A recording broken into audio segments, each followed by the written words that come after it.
আমরা 2 বছর বললে 6 মাসও এই গভর্নমেন্ট চালানো খুব মুশকিল হয়ে যাবে, কারণ আপনারা লক্ষ্য করেছেন যে এই রকমের একটা জনসমর্থনের সরকার এখনই কিন্তু জনগণের সমর্থন হারাচ্ছে। দ্রব্যমূল্যের ঊর্ধ্বগতি আমরা দেখতে পাচ্ছি, দাম কমছে না। জ্বালানি ক্রাইসিস আমরা লক্ষ্য করছি, আরও সামনে সংকট বাড়তে পারে। বিদেশি যেমন একদিকে আমরা সহযোগিতা পাচ্ছি, আবার ঋণের তো একটা বিষয় আছে। কাজে সেই জায়গা থেকে সরকার যদি রাজনৈতিক দলগুলোর সমন্বয়ে একটা ইনক্লুসিভ গভর্নমেন্ট না করে, তাহলে এই গভর্নমেন্টও বিপদে পড়বে। আর এই গভর্নমেন্টের বিপর্যয় মানে আমাদের পুরো জাতির বিপর্যয়। সেই জায়গা থেকে আমরা বলছি, যেটা আমাদের হেড অফ দ্য গভর্নমেন্ট যেটা বলেছে, যে আপনারা অন্তত মাসে একটা চিঠি লিখবেন। আমরা পরিষ্কারভাবে এই জন্য গভর্নমেন্টের উইকনেস, দুর্বলতার সাইডটা নিয়ে সমালোচনা করতে চাই। গণমাধ্যমের বন্ধুরা এখানে একটা ওয়াচডগের ভূমিকা পালন করতে পারে। এখন আর তাদের অফিসে কেউ ফোন দিবে না, এই নিউজ দেখানো যাবে না, অমুককে টক শোতে ডাকা যাবে না। যদি আপনাদেরকে বলে আপনারা রাস্তায় দাঁড়ান, আপনাদের পেশাদারিত্বের জায়গায় এখন আপনারাও মাথা তুলে দাঁড়ান। অনেকদিন আপনাদের কলমকেও নিয়ন্ত্রণ করার চেষ্টা করেছে, এখন সবাই মুক্ত। কাজে সেই জায়গা থেকে আমরা বিশেষ করে সকলের প্রতি, সরকার, নাগরিক, সংবাদকর্মী সকলের প্রতি আহ্বান জানাবো যে রাষ্ট্রকে সঠিকভাবে পরিচালনার জন্য যার যার জায়গা থেকে যেই ভূমিকাটি রাখা দরকার সেটি যেন আমরা রাখি।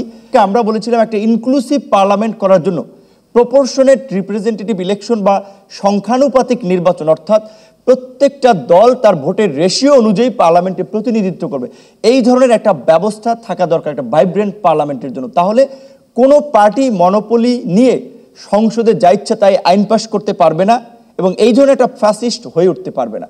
সেজন্য আমরা এই পরিবর্তনগুলোর কথা কিন্তু তখনও বলেছিলাম।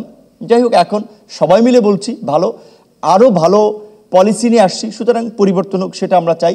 সেই জায়গা থেকে আমাদের চিন্তাভাবনা আছে গণ অধিকার পরিষদ একটা তারুণ্যের রাজনৈতিক দল, মানুষকে মেসেজ দেওয়ার জন্য উই আর অল্টারনেটিভ। সেজন্য আমরা আগামী সংসদ নির্বাচনকে আমাদের নেতাকর্মীদের বেশিরভাগেরই চাওয়া যে তরুণদের প্রতিনিধিত্বশীল একটা দল হিসেবে এককভাবে প্রতিদ্বন্দ্বিতা করার। বাকিটা সময়ের উপরে এবং পরিবেশ পরিস্থিতির আলোকে সিদ্ধান্ত নেওয়া হবে।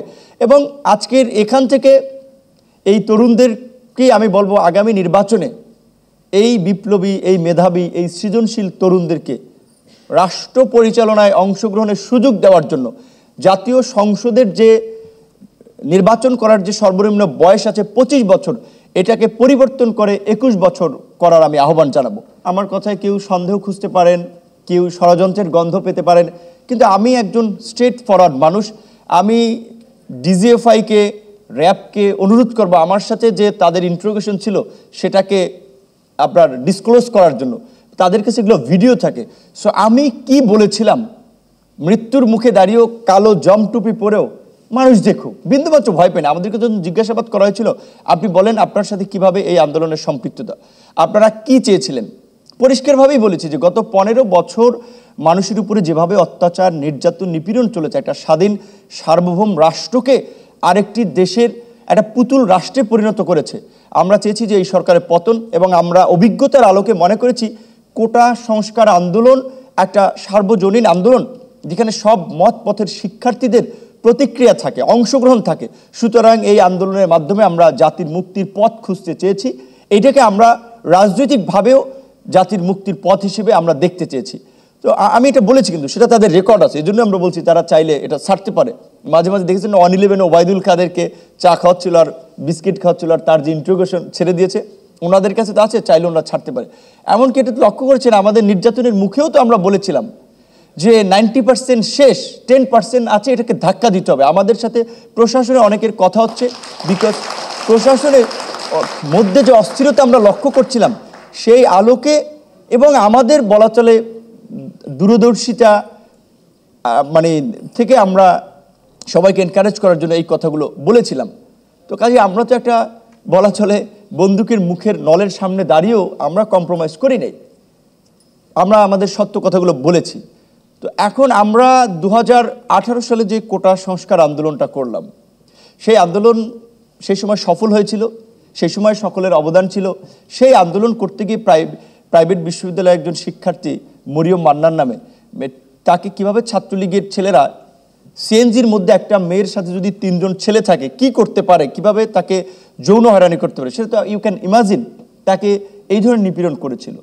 আমাদের লুৎফর নাহান লুমা নামে তুমি এখন সার্চ দেন সমস্ত নিউজ পাবেন। ইডেন কলেজের শিক্ষার্থী কিভাবে লাঞ্ছিত করেছিল, গ্রেপ্তারও করেছিল।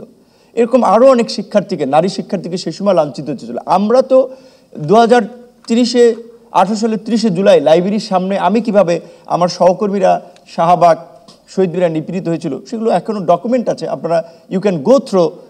সেই আন্দোলনের পরে আমরা আপনার 2019 সালে ডাকসু নির্বাচন অংশগ্রহণ করি। ডাকসু নির্বাচনে জয়লাভের পরে আমাদের মধ্যে রাজনৈতিক আগ্রহটা তৈরি হয় যে এরকম একটা প্ল্যাটফর্মে 64 জেলার শিক্ষার্থী, বিভিন্ন মত পথের শিক্ষার্থীরা, পাহাড় সমতল সমস্ত জায়গায়, তারা যদি আমাদেরকে এখানে নির্বাচিত করতে পারে, আর ঢাকা বিশ্ববিদ্যালয়ের ছাত্র সংসদকে দ্বিতীয় পার্লামেন্ট বলা হয়, হোয়াই নট মেইন পার্লামেন্টের কথা আমরা চিন্তা করব। দেন আমরা কিন্তু রাজনৈতিকভাবে তখন আমরা চিন্তা করি। কোটা রাষ্ট্রের একটা জায়গার সংস্কার ছিল, এখন আমরা রাষ্ট্র ব্যবস্থার সংস্কার চাই।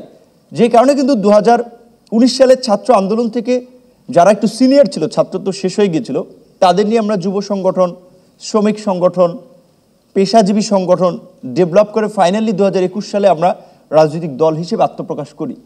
আমাদের দলের সেই আত্মপ্রকাশের ঘোষণা কিংবা সেই সময় একটা 21 দফা কর্মসূচি ছিল, হয়তো অতটা সে সময় আলোচিত হয় নাই, কিন্তু আজকে যে আলোচনা হচ্ছে রাষ্ট্র সংস্কার, রাজনীতিতে গুণগত পরিবর্তন, আমরা আমাদের ঘোষণাপত্রেই বলেছিলাম কিন্তু বিদ্যমান দ্বিদলীয় রাজনীতির বাইরে একটা গুণগত পরিবর্তন দরকার রাজনীতিতে।